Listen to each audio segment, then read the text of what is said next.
There's a rhythm to history that repeats like a haunting drumbeat, a pattern that has dismantled empires, rewritten economies, and humbled kings.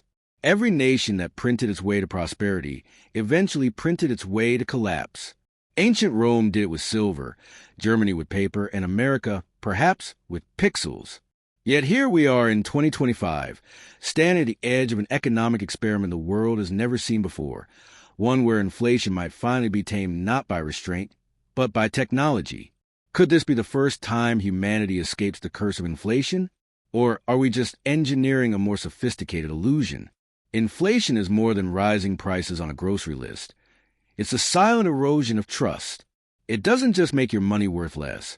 It makes your future uncertain. When a nation prints too much, it's not just devaluing currency. It's admitting something deeper, that its promises outweigh its productivity. Inflation is a reflection of greed turned into policy. It's the heartbeat of a civilization trying to live beyond its means, pretending that paper or pixels can replace production.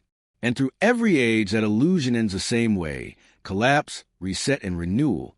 But this time, something feels different. For the first time, we build machines that can watch, calculate, and even predict economic behavior. Could they save us from ourselves? Or will they only accelerate our downfall? Before we dive deeper, stay with me, because the answer isn't in the charts or the graphs, but in the human story that connects them all. Rome's silver, Germany's paper, America's dollar. Each one tells a chapter of the same timeless cycle. And if history is a mirror, then what we're seeing today might be our reflection staring right back at us. The pattern begins with Rome. The greatest empire of the ancient world didn't fall in a single night. It began, as all empires do, with abundance. Rome's armies conquered vast territories. Its trade routes stretched across continents, and its citizens enjoyed luxuries unimaginable for their time. The Roman denarius, a silver coin, was trusted from Britain to Egypt. It was money backed not by promise, but by metal, tangible and real. Yet power breeds appetite. And when wars expanded and public expectations grew, Rome faced a simple problem. It wanted more than it could afford. The emperor's solution was deceptively brilliant. Melt the coins, mix the silver with cheaper metals, and mint more. For a moment, the empire flourished again. Soldiers were paid, monuments were built, and citizens celebrated. But beneath that shine, the foundation was crumbling. Each new coin held less silver than the last. Slowly, merchants raised prices to match the loss. A loaf of bread that once cost a few denarii began costing dozens. The trust that held Rome's economy together began to crack. Soldiers demanded higher pay, farmers stopped selling grain, and trade slowed to a crawl. And in time, Rome's economy resembled its politics, bloated, unstable, and full of illusion. Inflation didn't just empty the treasury. It hollowed out the empire's soul. The army, once the pillar of Roman strength, turned on its own government, selling loyalty to the highest bidder. Citizens hoarded gold and fled to the countryside.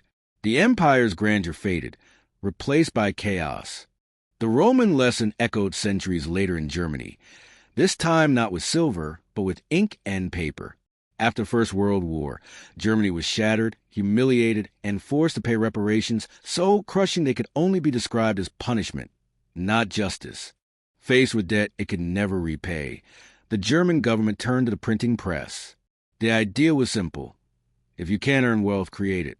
At first, it worked like magic. The government paid its bills, workers got their salaries, and factories roared back to life. But the numbers were illusions, and within months, the mark began to unravel. Prices doubled, then tripled.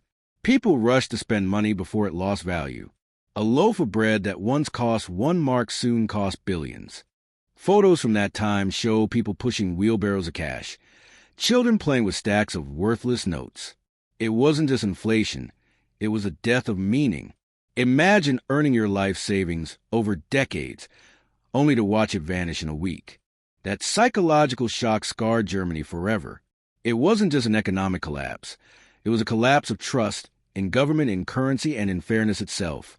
When people stop believing in money, they start believing in anything that promises order. Out of that desperation rose voices that promised to restore dignity. And those voices would lead Germany into its darkest chapter. Inflation had turned not just savings into dust, but democracy into desperation. And yet, even that catastrophe wasn't the end of the pattern. It was just another verse in the same ancient song. Because a few decades later, another superpower would find a way to mask inflation so cleverly that most of the world didn't even notice it was happening. After World War II, the United States emerged as the global anchor of stability. The dollar, tied to gold, became the foundation of global finance under the Bretton Woods system. For a while, the world believed that America had found the formula Rome never could: power without collapse. Factories hummed, middle-class families thrived, and prosperity seemed endless. But the 1960s brought something new: war spending, social programs, and growing debt.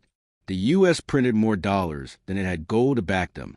And by 1971, President Nixon made a decision that would change history forever. He cut the link between the dollar and gold. Overnight, the dollar became a promise backed by nothing but faith. The result was freedom and temptation. America could now print at will, funding wars, programs, and expansion without worrying about gold reserves.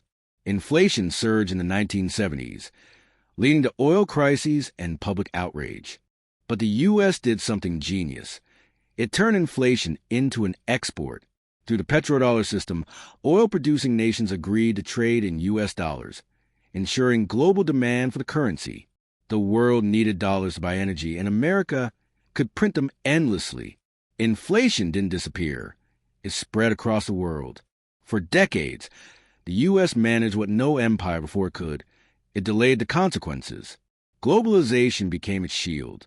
Cheap labor abroad and a global appetite for U.S. debt created the illusion of control. The average American didn't see prices skyrocketing. They saw Walmart shelves full of cheap goods. It seemed like the cycle had finally been broken.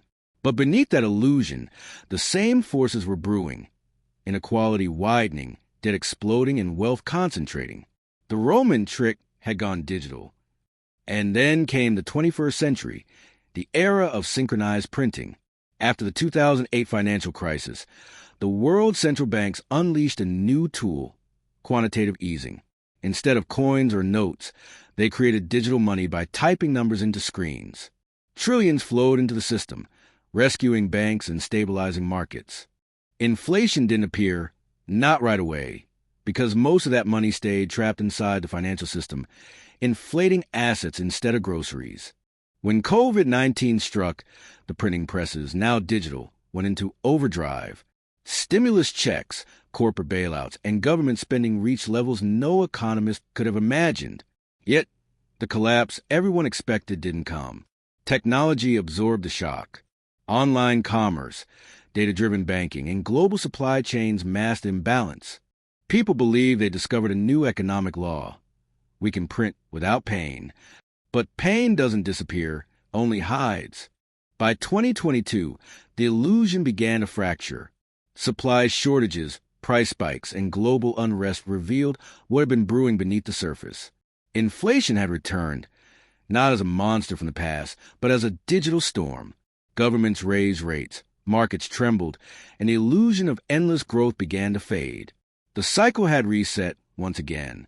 And yet, humanity refuses to stop searching for an escape. The latest attempt is digital: programmable money, central bank digital currencies, and AI-managed economies. Central banks now dream of creating currencies that can be tracked, adjusted, and controlled in real time. With algorithms analyzing millions of transactions per second, they believe they can anticipate inflation before it appears. The promise sounds seductive: no more chaos, no more runaway printing, no more inflation. But the trade-off is immense. In a world of digital money, privacy could vanish, freedom could shrink, and every transaction could be monitored. It's the same dream every empire had: control the money, control the people, but this time with algorithms instead of emperors. But there's another twist, one history has never faced before. For the first time, inflation might not end with collapse, but with disappearance. Demographics are shifting. Populations are aging. Birth rates are falling. Automation and artificial intelligence are replacing millions of workers. The global economy could soon face the opposite of inflation, deflation. When fewer people work, consume, or borrow, demand shrinks. Prices stagnate, investment slows, and growth withers. The world that once feared inflation may soon fear its absence. If that happens, the story flips. Governments might beg for inflation to return, because inflation, for all its dangers, is also a sign of life. It means people are buying, building, dreaming. Without it, the economy may feel stable, but lifeless. So, has any nation truly escaped the inflation pattern? Perhaps not. Maybe inflation isn't a curse to defeat, but a mirror to understand.